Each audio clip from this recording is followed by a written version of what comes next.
और चलिए शुरुआत करेंगे पुंछ आतंकी हमले से जुड़ी खबर के साथ, जहां एक तरफ हमले के बाद से आतंकियों की तलाश में सर्च ऑपरेशन चलाया जा रहा है, वहीं अब से कुछ देर पहले राजौरी में शहीद जवानों को सेना की तरफ से श्रद्धांजलि और आखिरी विदाई दी गई। सेना के अधिकारियों और जवानों ने शहीद जवानों को श्रद्धांजलि और सलामी दी। इसके बाद सभी के पार्थिव शरीर उनके घरों के लिए रवाना कर दिए गए, जहां राजकीय सम्मान के साथ सभी शहीदों का अंतिम संस्कार होना है। आपको ये बता दें कि गुरुवार को पुंछ में सेना की गाड़ी पर आतंकी हमला हुआ था। हमले के बाद गाड़ी में आग लगा दी गई थी, जिसमें 5 जवान शहीद हो गए थे, जिसमें से 4 जवान पंजाब के रहने वाले थे और एक ओडिशा का। शहीद हवलदार मनदीप सिंह पंजाब के लुधियाना के रहने वाले थे, वहीं सिपाही हरकृष्ण सिंह गुरदासपुर के थे। लांस नायक कुलवंत सिंह पंजाब के मोगा और सिपाही सेवक सिंह पंजाब के भटिंडा के रहने वाले थे। इनके अलावा ओडिशा के पुरी जिले के रहने वाले लांस नायक देवाशीष भी हमले में शहीद हो गए। राजौरी में श्रद्धांजलि के बाद सभी शहीदों के पार्थिव शरीर को उनके घरों के लिए रवाना कर दिया गया। तो तस्वीरें सामने आई हैं, जहां पुंछ आतंकी हमले में शहीद सभी 5 जवानों को श्रद्धांजलि अर्पित की गई, श्रद्धा सुमन अर्पित किए गए। सेना के उच्च अधिकारियों ने यहां पहुंचकर नम आंखों से सभी शहीदों के पार्थिव शरीर को नमन किया और अब सभी शहीद जवानों के पार्थिव शरीर उनके घर के लिए रवाना कर दिए गए हैं। इससे पहले सेना के जवानों और अधिकारियों ने इन 5 जवानों को श्रद्धांजलि अर्पित की।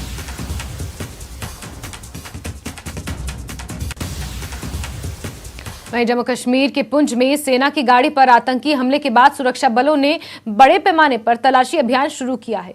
इस आतंकी हमले में 5 जवानों की मौत हो गई और 1 जख्मी हो गया।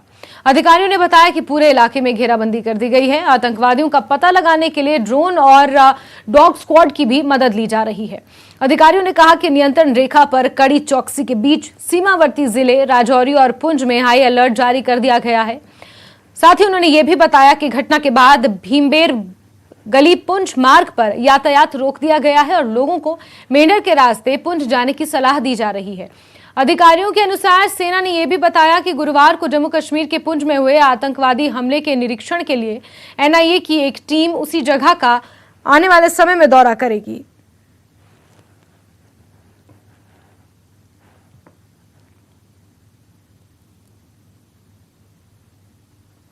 मीटिंग होने वाली है जिसमें पाकिस्तान तेज कर दिया गया है। बिलावल भुट्टो हिस्सा लेंगे अगले महीने, लेकिन वहीं पाकिस्तान की तरफ से जो आतंकवादी हमले होते आए हैं वो बंद नहीं हुए हैं। उस पर बात करेंगे। तरुण चुग नेशनल जनरल सेक्रेटरी बीजेपी के हमारे साथ मौजूद है। सर, कैसे देखते हैं इस नापाक हरकत को? जम्मू कश्मीर को प्रधानमंत्री श्री नरेंद्र मोदी जी ने विकास पथ पर चला दिया है, यहाँ शांति बहाली की है, आतंकवादियों को भी कम किया है और आतंकवादियों की आयु को भी कम किया है। जिस जम्मू कश्मीर को आईएसआई और कुछ लोगों ने मिलकर एक टेररिज्म कैपिटल बना दिया था, मोदी जी ने उसे टूरिज्म कैपिटल बना दिया है। उससे बौखलाकर लगातार अपने षड्यंत्रों से निष्फल होते देखकर घबराहट व बौखलाहट में आईएसआई ऐसी घटनाएं कर रही है, लेकिन उनके षड्यंत्र सफल नहीं होंगे। एक भी षड्यंत्र सफल नहीं हुआ है और ना ही होगा। दोषी बख्शे नहीं जाएंगे, किसी भी दोषी को छोड़ा नहीं जाएगा। देश अपनी सुरक्षा करना जानता है। यहाँ पे आ रहे हैं और दूसरी तरफ पाकिस्तान इस तरह के जब अटैक करवाता है, वो भी G20 जब बैठक होने वाली है उससे पहले, ये उसकी घबराहट है, बौखलाहट है, कुंठा है। लगातार असफलता से ये कुंठित एजेंसियां ऐसी घटनाएं कर रही हैं, बख्शे नहीं जाएंगे। एक विकास की राह पर, शांति की राह पर, लोकतंत्र की राह पर जम्मू कश्मीर बढ़ चुका है। अब आईएसआई का षड्यंत्र कामयाब नहीं होगा। तो बौखलाहट है पाकिस्तान की और जिसके चलते इस तरह के अटैक करवाए गए हैं, और लेकिन वो जो भी दोषी हैं वो बख्शे नहीं जाएंगे। कैमरामैन नारायण दत्त के साथ राजेंद्र वैद, न्यूज़ 18 जम्मू। और वहीं इसी बीच हमारे security affairs expert Manoj Gupta ने एक एक्सक्लूसिव इनपुट दिया है, जिसके मुताबिक आतंकी गुटों ने अपनी रणनीति में बदलाव किया है। अब शहरों के अंदर हमला करने की नीति उन्होंने बदल दी है। आतंकी गुट अब जंगल की तरफ रुख कर रहे हैं, वहां शिफ्ट हो रहे हैं। नक्सलियों की तरह ही अब शहर से वो जंगल में शिफ्ट हो गए हैं। कुछ लोगों से वो मिलते हैं, हमले की बड़ी साजिश के बाद वापस जंगल में चले जाते हैं। जंगलों में सुरक्षा बलों को आवाजाही में मुश्किल होती है। सुरक्षा बलों ने कुछ OGWs के नेटवर्क को भी खत्म करने का काम शुरू कर दिया है। इस बीच आतंकवादियों की एक बदली हुई रणनीति सामने आई है। ये एक्सक्लूसिव इनपुट आपको दे रहे हैं, जहां अब आतंकवादी शहरों के बजाय जंगलों की तरफ शिफ्ट हो गए हैं और वहीं से इस तरीके से आतंकवादी घटनाओं को अंजाम देते हैं। इससे पहले राजौरी में भी आपने देखा होगा, यही हुआ, जहां जंगलों से छुपकर आतंकवादी आए और फिर एक गांव में हिंदू परिवारों को, अल्पसंख्यक परिवारों को उन्होंने निशाना बनाया। और अब अगर पुंछ की घटना को देखा जाए तो यहां पर भी इसी तरीके से, जहां पुंछ श्रीनगर राजमार्ग पर इस घटना को अंजाम दिया। घने जंगल के बीच जवानों पर उन्होंने हमला किया, जवानों की गाड़ी को आग के हवाले कर दिया और इसको लेकर अब सर्च ऑपरेशन और तेज कर दिया गया है। तमाम जांच एजेंसियां सर्च ऑपरेशन में जुटी हुई हैं। वहीं NIA की टीम भी इस पूरे मामले की अब जांच करने वाली है।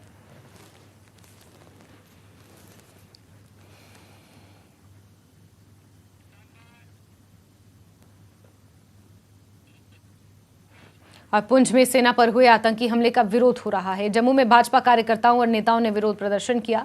इसमें पूर्व MLC विक्रम रंधावा भी शामिल हुए।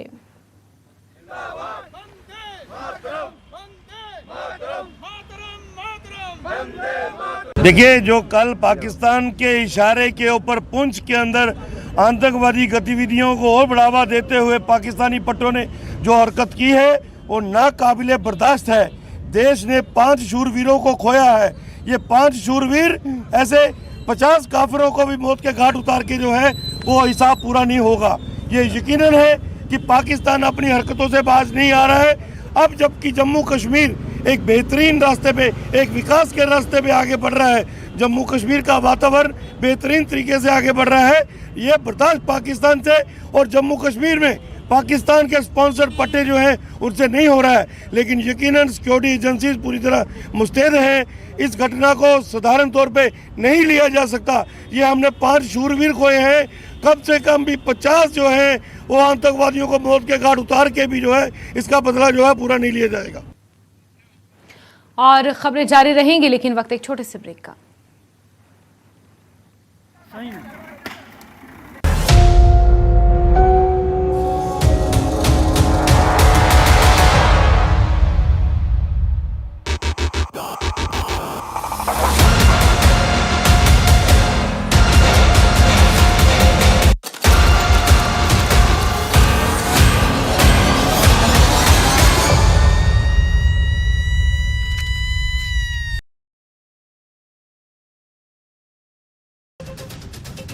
खबर किन्नौर से, जहां बर्फबारी और बारिश का दौर जारी, इसके चलते जिले में शीतलहर बढ़ गई है। जानकारी के अनुसार पांगी नाला नेसंग झूले के पास राष्ट्रीय उच्च मार्ग 5 अवरुद्ध हुआ।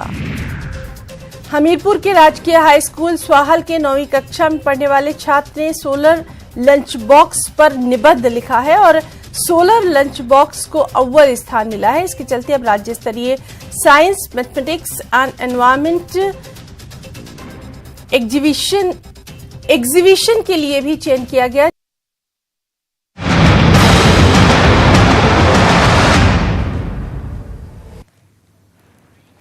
ब्रेक के बाद आगे बढ़ते हैं। प्रधानमंत्री नरेंद्र मोदी ने सिविल सर्विस डे के अवसर पर देश के प्रशासनिक अफसरों को सम्मानित किया। जम्मू कश्मीर के भी 2 अफसरों डॉक्टर सर्रिश असगर और शाहिद इकबाल को सम्मानित किया गया। पीएम मोदी ने अधिकारियों को संबोधित किया। दिल्ली में आयोजित कार्यक्रम में केंद्रीय मंत्री जितेंद्र सिंह समेत कई वरिष्ठ प्रशासनिक अधिकारियों ने शिरकत की।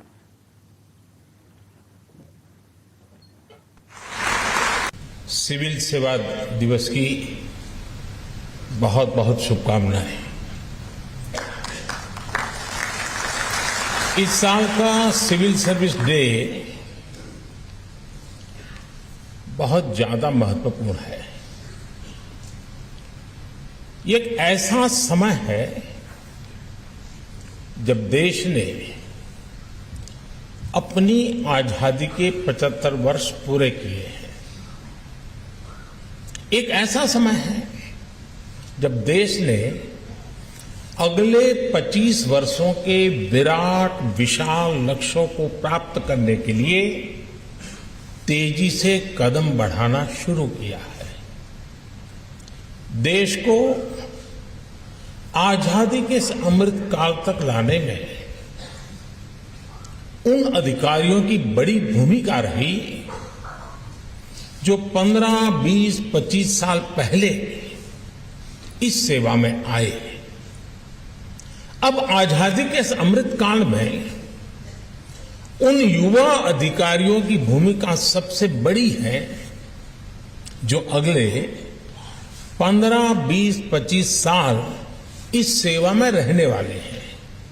इसलिए मैं आज भारत के हर सिविल सेवा अधिकारी से यही कहूंगा कि आप बहुत भाग्यशाली हैं। मुझे पूरा विश्वास है कि मेरी बात पे आपको भरोसा होगा।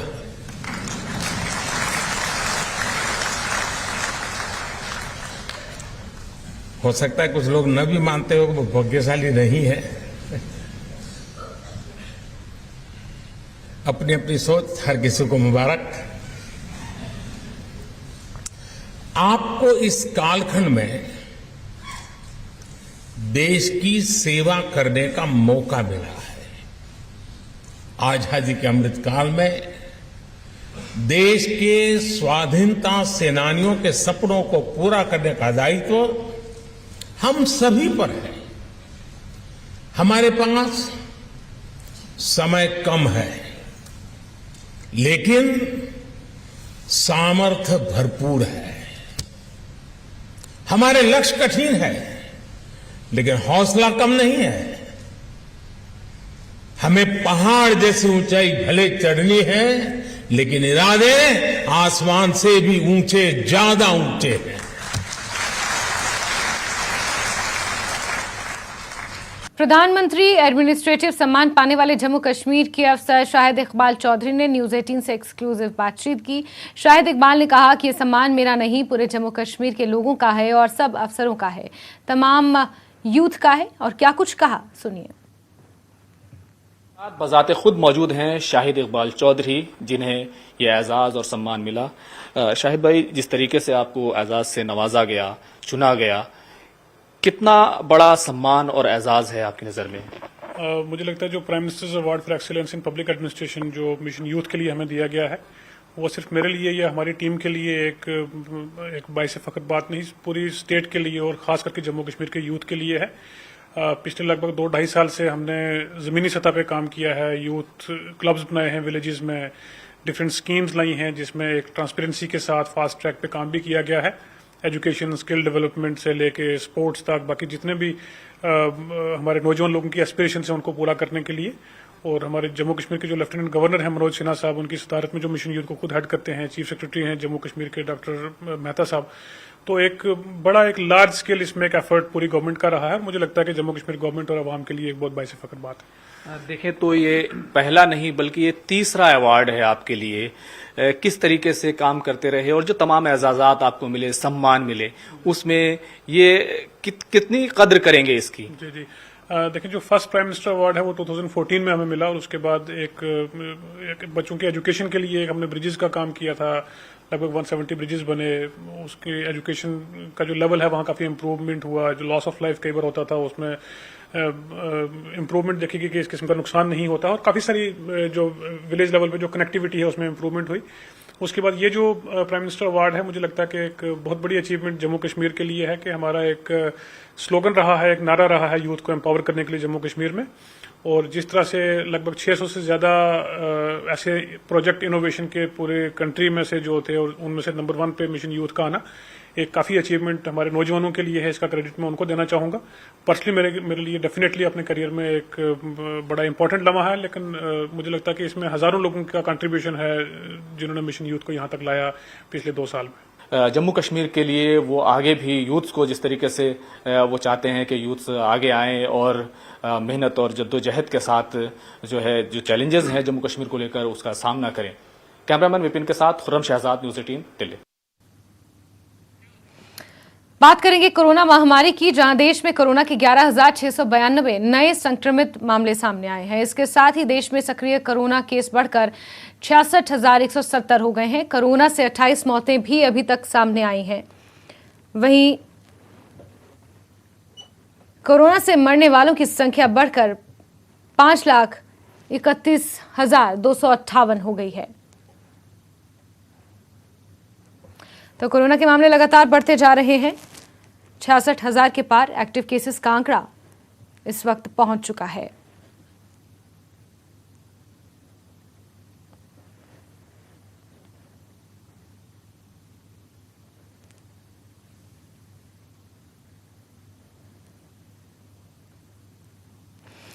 बीते 24 घंटों में 11,000 से ज्यादा पॉजिटिव मामले सामने आए हैं और कोरोना के मामलों में कल से 7% की कमी भी दर्ज की गई है।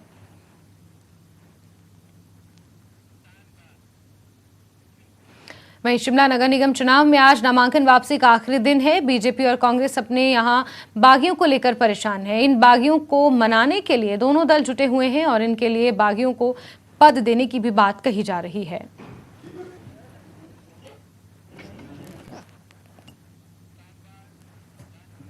शिमला नगर निगम चुनाव को लेकर कैबिनेट मंत्री रोहित ठाकुर ने कहा है कि कांग्रेस एकजुट होकर चुनाव लड़ रही है और राष्ट्रपति के दौरे के चलते बड़े नेता प्रचार नहीं कर पाए। जल्द ही सभी नेता प्रचार में उतरेंगे। पार्टी बिल्कुल एकजुट होकर सीरियसली इस चुनाव को लड़ रही है और अभी तक थोड़ा राष्ट्रपति का हमारे हिमाचल की विजिट थी, इस कारण से पूर्ण रूप से हमारी सीनियर लीडरशिप इसमें इन्वॉल्व नहीं हो पाई थी। लेकिन जैसे मैं समझता हूँ आज लास्ट डेट भी है विड्रॉल का, उसके बाद सारी स्थिति स्पष्ट हो जाएगी और मैं आपको विश्वास दिलाता हूँ कि निश्चित रूप से एकजुट होकर, जैसे मैंने पहले कहा, और एक अच्छे बहुमत के साथ कांग्रेस पार्टी हमारे कॉर्पोरेशन में जीत हासिल करेगी, ऐसा मेरा मानना है। शिमला के नगर निगम चुनाव में कांग्रेस आसानी से कब्जा कर लेगी। इसके लिए राजीव गांधी पंचायती राज संगठन के पदाधिकारी और कार्यकर्ता हर वार्ड में जाकर प्रचार करेंगे। संगठन के प्रदेश अध्यक्ष प्रदीप राठौड़ ने कहा कि चुनाव में कांग्रेस 30 सीटों पर विजय हासिल करेगी और मेयर और डिप्टी मेयर कांग्रेस के होंगे। वो हिंदुस्तान की सबसे पुरानी एमसी में से एक है। हमारी जो कॉर्पोरेशन बहुत पुरानी कॉर्पोरेशन है शिमला की और विश्व विख्यात भी है। स्वतंत्रता से पहले उसका गठन हो गया था। तो अभी जो ये चुनाव आए हैं, काफ़ी समय पहले ये चुनाव होने निश्चित हुए थे, लेकिन कोर्ट में कुछ केसेस की वजह से ये थोड़ा सा पेंडिंग होते थे, अब ये शेड्यूल हुए हैं। तो राजीव गांधी पंचायती राज संगठन अपने पूरी ताकत के साथ जो शहरी निकाय हैं, जो कि संविधान का 73वां और 74वां संशोधन जिसके तहत आता है, 74वें संशोधन के तहत जो है ताकतें जो है म्यूनसिपल कॉर्पोरेशन को या शहरी निकायों को दी गई थी, उसके तहत हमारी भी ये जिम्मेवारी बनती है कि हम बढ़ चढ़ कर इसमें हिस्सा लें। जो हमारी प्रदेश की जो टीम है वो हर वार्ड में अपने जो कैंडिडेट घोषित हुए उनके साथ काम करेगी और मेरा ये मानना है कि इस बार बहुत कंफर्टेबल मार्जिन के साथ जो है हम म्यूनसिपल कॉर्पोरेशन का गठन करेंगे। और ठाकुर सुखविंदर सिंह सुक्खू जी की अध्यक्षता में हमने देखा है कि जो उन्होंने वादे प्रदेश की जनता से किए थे उसके ऊपर त्वरित कार्रवाई करते हुए उन्होंने बहुत सारे कार्यक्रमों को जो है अमल में लाना शुरू कर दिया और ये मैसेज लोगों के बीच में भी है। और मेरा ये मानना है कि लगभग हम 25 से 30 के बीच हम सीटें जो है वो शिमला म्यूनसिपल कॉर्पोरेशन में जीतकर आसानी से हम अपना कॉर्पोरेशन बनाएंगे। मेयर और डिप्टी मेयर हमारे दोनों कांग्रेस के। शिमला से बड़ी खबर आपको दे रहे हैं, जहां असंगठित कामगार कर्मचारी कांग्रेस की आज बैठक हो रही है। राज्य स्तरीय ये बैठक है जिस बैठक में सीएम सुक्खू खुद शामिल होंगे। कांग्रेस प्रदेश अध्यक्ष प्रतिभा सिंह भी इस बैठक में शामिल होंगी। कांग्रेस प्रदेश मुख्यालय राजभवन में इस बैठक का आयोजन किया गया है। काफी महत्वपूर्ण इस बैठक को माना जा रहा है। सीएम सुक्खू, प्रदेश अध्यक्ष प्रतिभा सिंह भी इस बैठक में शामिल हो रही हैं।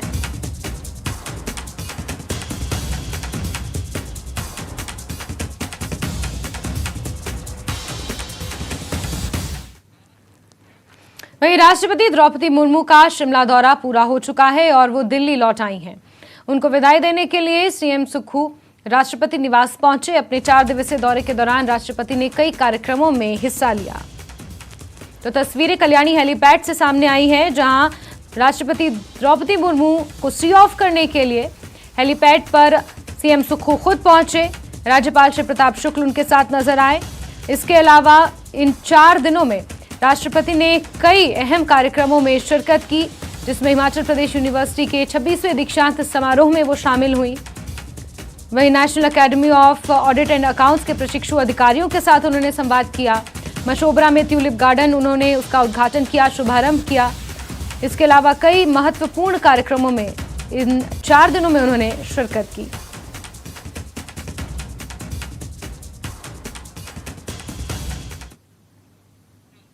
खबर बिलासपुर के घुमारवीं से है, जहां इंटक का प्रदर्शन देखने को मिला। सुक्खू सरकार के खिलाफ जबरदस्त प्रदर्शन हुआ। भारी संख्या में इंटक कार्यकर्ता एक साथ आए और सरकार के खिलाफ नारेबाजी की।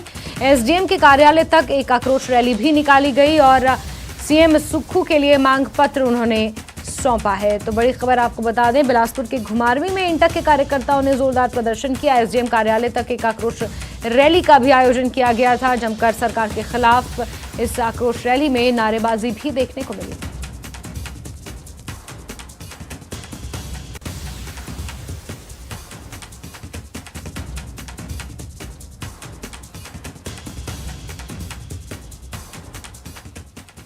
सुंदरनगर में निर्माणाधीन मल्टीपर्पज इंडोर स्टेडियम को लेकर राजनीति शुरू हो गई है। कांग्रेस और भाजपा इस स्टेडियम के निर्माण को लेकर आमने सामने हैं।